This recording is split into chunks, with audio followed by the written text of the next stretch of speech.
In these tough economic times, she's here to help you. It's Jill on Money with Jill Schlesinger. You're back with Jill on Money. If you've got a financial question, this is the place for you. 855-411-JILL. 855-411-JILL. That is the phone number. Don't forget to leave us your number, because Mark will be very mad if you don't. Mark, by the way, is our producer, and he's training an intern today who I don't think I'm going to even say her name yet. Let's save that so she has something to look forward to. We have a new intern from NYU yet. Ha-ha, a smart one. Mm-hmm. Okay. If you've got an email question, ask Jill at moneywatch.com. And just want to kind of go back and circle back into something that we had talked about earlier in the program, which is, this idea that if you want to go out and buy a house and you want to go do stuff in this economy, what happens? You have to have decent credit. But you know that there are tons of people who actually don't even kind of show up on the credit radar. And this is something that I have actually been thinking about, because there's times where a lot of you will call up and you say, hey, I've been this good person for, 10, 12, 15 years. I've been working my tush off. I've saved a bunch of money, and I can't get a mortgage, and I want to take advantage of these low mortgage rates. So I met this guy through an old friend of mine, and I was just captivated by what he's doing. So I said, hey, come on the radio show and tell these folks what you're doing. So Steve Ely is from eCredable.com. And Steve, thanks so much for joining us today. Well, thank you, Jill. I appreciate the opportunity. You sound a little bit more Southern right now than you did when we had a drink in New York City this week. That's because I'm back in Atlanta. Oh, all right. Very good. Steve, I was blown away by a statistic that you told me during the week, and that is that there are literally about 50 million people who are just not on the credit radar in this country. How does that happen? Yeah, it's a combination of a lot of different kinds of people. There's a lot of young people, the 18 to 25-year-old crowd, that just hasn't evolved into the mainstream financial system yet. People right out of college, people that just haven't, started building their credit history yet. They haven't taken on loans. They don't have credit cards and car loans and home mortgages. So you've got a whole bunch of people like that.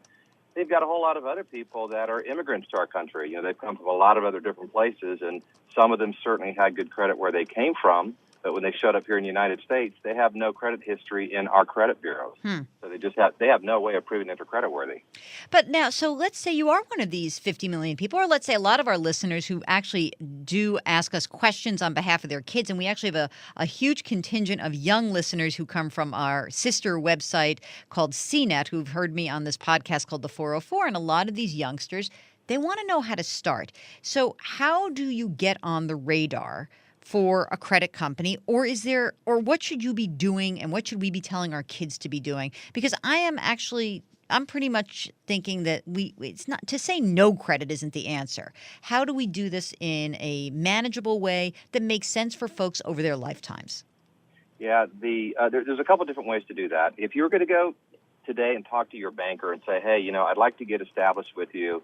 I'd like to open a checking account and apply for a credit card, and just kind of get that process started.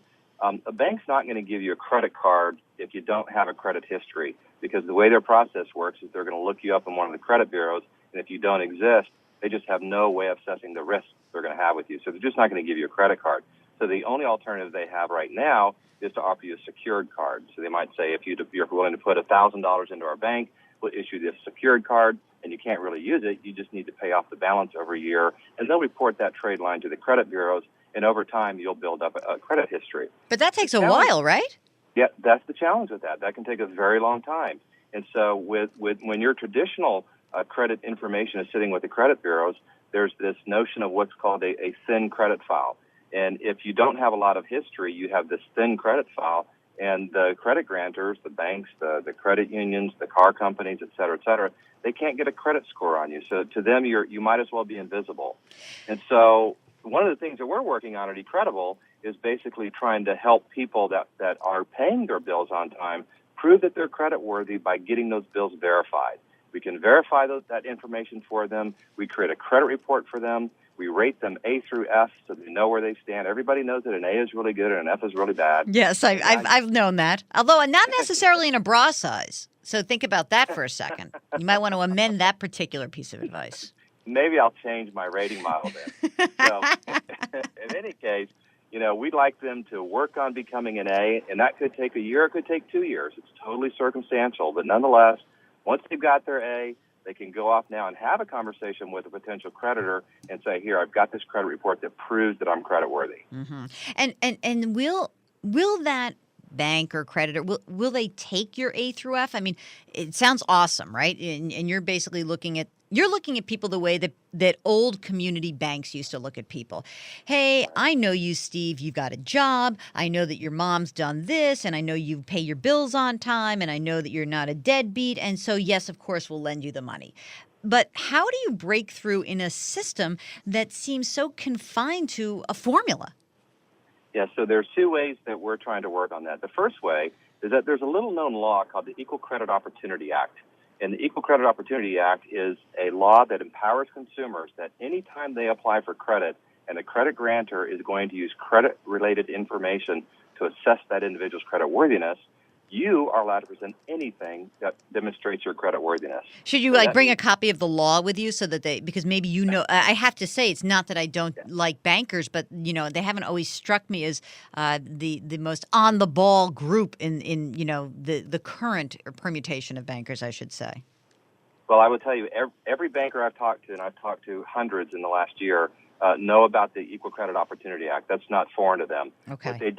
What they don't do, it's not necessarily convenient for them to put that law, out on the counter, sitting beside the teller, and say, hey, Mr. Customer, please bring in your alternative credit information and apply for credit here. That's very inconvenient for the bank. It causes the bank to go through a lot of manual hoops to try to figure out, well, is this valid information? Did this consumer make it up? Did they fabricate this information? So, it puts a pretty big burden on the bank. They don't want to deal with that kind of information. So one of the things that we're communicating to the credit system, to lenders of all kinds, is that we'll do that for you. We'll work with a customer to take their information that you're going to look at anyway. We'll get it verified. We're a credit reporting agency. We operate under the FCRA, just like Equifax, TransUnion, and Experian. So, we're all above board and legal. So we can produce this credit report for the consumer. They can take it to the bank, and have that conversation that proves that they're creditworthy. So that's one thing that we're doing. Now, the second thing that we're doing is, as I said, I've talked to hundreds of creditors in the last year, and they are all evaluating our credit rating, our report, and our credit rating model to look at it as a way that they can use to reach this population they've never been able to reach before. These 50 million people we've been talking about. I'm not going to tell you they're all creditworthy because they're all not creditworthy. Of course.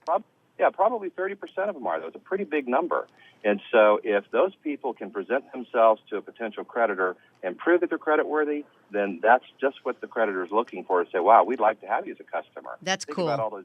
Think about all those young professionals out there that everybody would love to have as a customer because they have a lot of earning potential and they have the potential to be a lifelong profitable customer. Everybody wants those customers. So listen, if you want to learn more about this particularly cutting edge and cool product, if you're young, if you've been a totally like a responsible, great person and you don't really have a credit history and maybe you're just starting out or you're just trying to get some information, eCredable.com. And I'll put a link to that in our show notes. It's eCredable, not Ibil.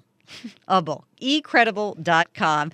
And Steve Ely, thank you so much. I know you just got off a plane and doing this for us, so we really do appreciate it. You're welcome, Jill. I look forward to talking to you soon. You take care. Thanks so much.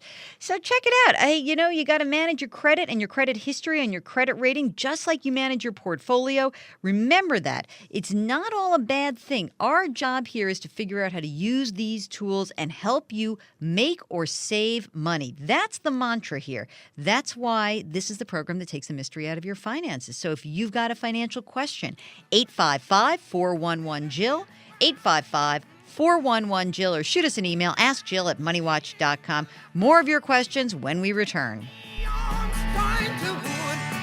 Come on now.